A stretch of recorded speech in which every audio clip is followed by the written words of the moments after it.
Hello, freak bitches. But to be more considerate or more kind, it's about calling people out on doing something wrong and stopping them. Do you think the intent matters more than the word? 100%. Because I feel like we saw that a lot with there's two big YouTubers that were in the news, or one was in the news. There was PewDiePie. Yeah, Felix. let's talk about that because I saw his response video and I kind of got sickened. Oh, really? By what's happening to him.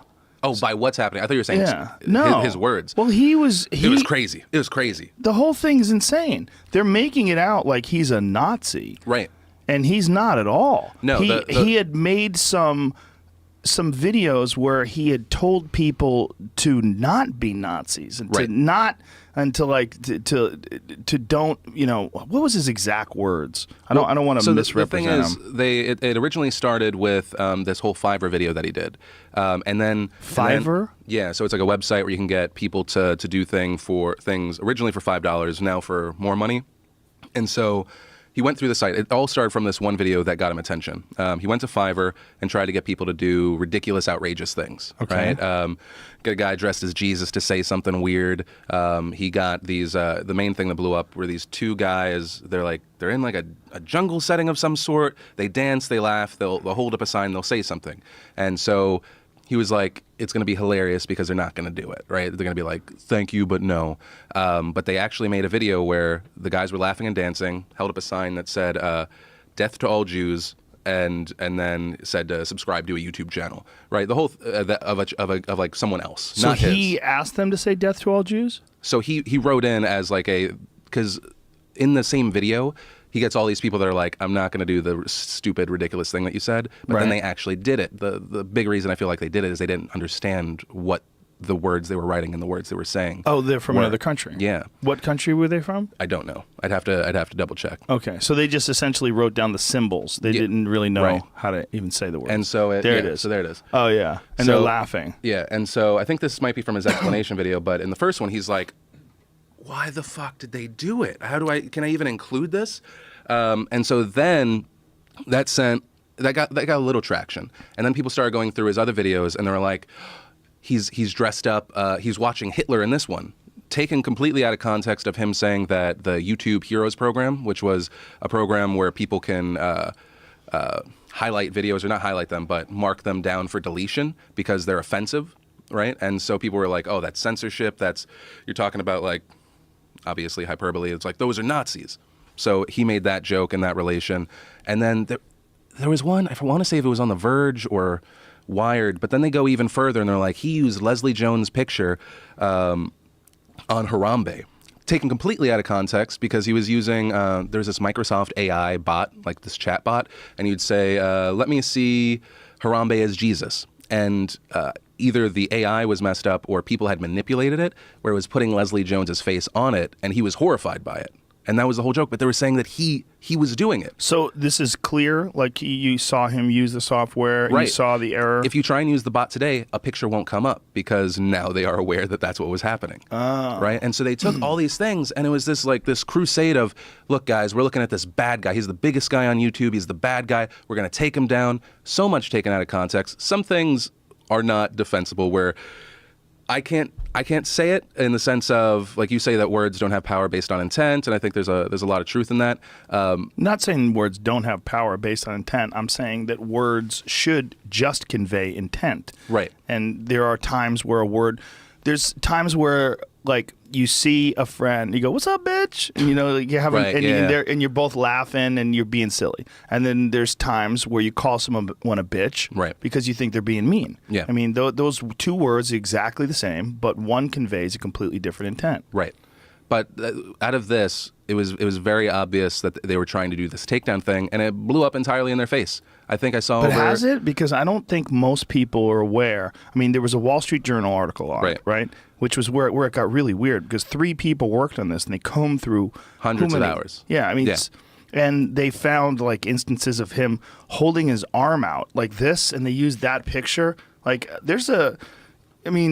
that's weird. It's very weird. And then once all of it came out that they were like, well, here's the thing about the context. He's just like Donald Trump. And it was an immediate jump to he's using the same tactics as Donald Trump. But it was just insane. No, he's very reasonable. He did a response video about it, and the way he handled it was very reasonable. Yeah. And he explained what he was doing, what's going on, and he's doing hundreds of hours of him playing video games and talking and being silly. And if you comb through those and take these things, again, out of context and try to make it look like he's a Nazi, that's a hit piece. 100%. And it's deceptive. It's not indicative of his overall, it's hard to call it a body of work, but let's call it a body of work. Right. His overall body of performance that's online, whatever you want to call it. Right. His talking. It's not who he is. So for them to call him a Nazi and say that PewDiePie has, 7 videos where he's done something about Nazis, like, people, when they're doing these long-form spitball improvisation videos like that and you're interacting with people, you're going to say all kinds of shit that in the moment is legitimate. Right. But if you chop it up and edit it and splice them all together and then make a 5-minute montage of him saying Nazi, like he's obsessed with Nazis. And what kind of sucked from it was a lot of people think that, there are articles about the downfall of PewDiePie.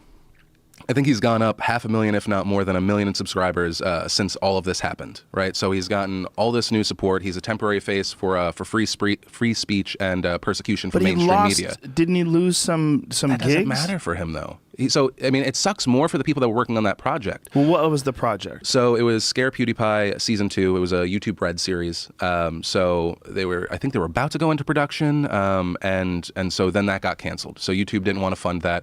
And I said it, he said it, he understands why they would have to separate, because then it becomes a story of YouTube and Disney support an anti-Semite, right? But obviously he's not an anti-Semite, right. So why would they back away? I think because they were scared that the Wall Street Journal was like, did you see all of this? We're going to write this article. How did the Wall Street Journal let that slip through? That seems to me very irresponsible. Many of them are standing by it, though. Many people, yes, 100%. And many are touting it as this victory because he lost Google preferred ads on YouTube, which I will say I don't know how he was still seen as family friendly, because I'm not family friendly on my show.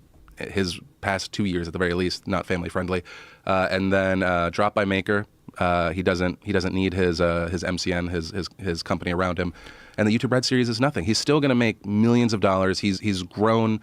It's a good thing. I feel like now, if you have mainstream media try and take a swing at you, it's some of the best promotion in the world. Okay, but why did they take a swing at him, and why is anyone saying that they took down a bad guy? I think that it's a big thing of them trying to label, and it's once again, it's the problem with a lot of media is they're overextending, right? They all of a sudden start talking about this narrative about alt-right and the rise of white supremacy again in this country, and then they look at this big guy and they're like, we can use him as an example. We can be the heroes that expose this, that do the takedown piece, and they're like so driven for that they then they go, oh well, maybe that doesn't add up there. It's an argument, but we have the power, we have the size of the audience, we're good.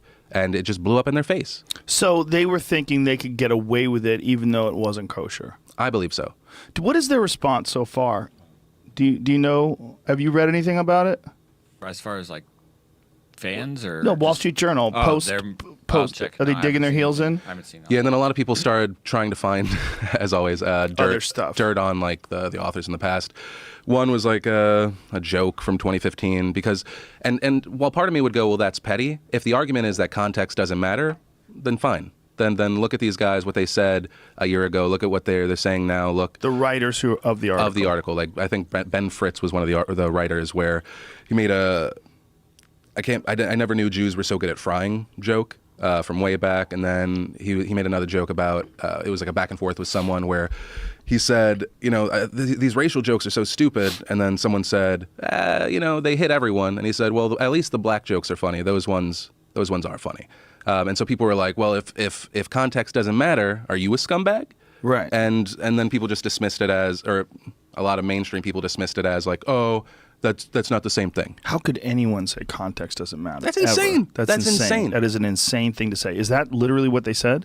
That context does not matter? What was it? It was one of the people. I'm gonna get the problem is so many people have written about it. Right. There was one article that was promoted, and it said all these articles or all these people defending Felix with but context. That's a bullshit argument, and that's insane. If you think that's insane. So everything exists in a highly edited bubble. dope. So let's ruin everyone's career. If you're talking about a mathematician discussing algorithms, yes, context doesn't really mean that much because he's talking about numbers. But we're not talking about numbers. We're talking about words. Yeah. We're talking about the way people express themselves. And we're talking about someone who is generally considered to be humorous. I mean, PewDiePie, a lot of his stuff is playful and humorous. So if you're humorous and you're playing around and you say something that might be, I don't even want to use the appropriate, it might be the thing for him to say in that moment to try to be entertaining. Right. That does not mean he's a Nazi. Right. And to label him like that is incredibly irresponsible. Right. And it's really, I mean, I'm not a lawyer, but I would sue the fuck out of him. Right. If I was him, I would sue the fuck out of them, for sure. Yeah. Because what they're doing is misrepresenting who he is as a human being. And even if it's beneficial in the long run, it's super dangerous to set that precedent. Well, especially something in this climate where you say this is what he supports and it 100% isn't. How do you know someone doesn't just see those articles, doesn't see his defense, and tries to kill the guy? But why would the Wall Street Journal do something like this? Wait, so to jump back to what you were saying about mainstream, do they have any resentment? Let's go back to that PewDiePie guy. Yeah, some places, issue. I get scared when everyone talks about stuff in generalities, right? When I talk about, and I'm guilty of it too, when I talk about like all mainstream media. It's not everyone, you know? Right. But there are. I stopped doing interviews with mainstream outlets several years ago because they made everything about, like, I would talk about all the really cool ventures that we're going into, how our space is changing things up, and it would always be turned into one comment that maybe was somewhat critical of, let's say, like a studio, and it would all become about that, or it would all become about like the money, and I was like, you're just fucking manipulating what I'm saying. I don't want to deal with this. Yeah. And so the point has become when the Wall Street Journal knocks on Felix's door after they didn't apparently approach him for the original story, and they're like, hey, we want to give you a platform to tell your story. It's like, fuck you. Is that what they're doing now? Yeah, after the story broke and there were all these people that came to his defense, they came to him. Now, I'm not going to, I think that's what a journalist should do, right? Talk to the fucking main source. I would assume that but they not would be after different journalists. Well, so I think from what Felix wrote, it was the Wall Street Journal. They left their cards, and that's how he knew it was 100% them. But why? But that's not what I mean. What I mean is different journalists from the Wall Street Journal, not the same ones who wrote the hit piece. I don't know if it was the same ones. He didn't highly say, doubt that they would go, hey, we're super sorry. We called you a Nazi in front of millions of people and we were totally lying. Yeah, but the argument all of a sudden is why should he do an interview with the Wall Street Journal? Maybe because they have a different audience, but he has his own larger platform where he controls the narrative. He's not going to be selectively edited. Right, but he's not speaking to the people that the Wall Street Journal disparaged him in front of. But I would assume that they're also covering their ass by going to him and reaching out and giving him a platform. They can say, well, we gave him a chance to respond, and the facts remain. He did say those things, and they are valid. I think if he was confident enough, he should probably do what I've seen Milo Yiannopoulos do in the past, where he had someone film at the same time. So if they did misrepresent him in some manner. But it doesn't matter. It doesn't matter because they've already done it. They've already misrepresented him in the article. If he has someone film his response to that article. No. I mean, just if he did something with them.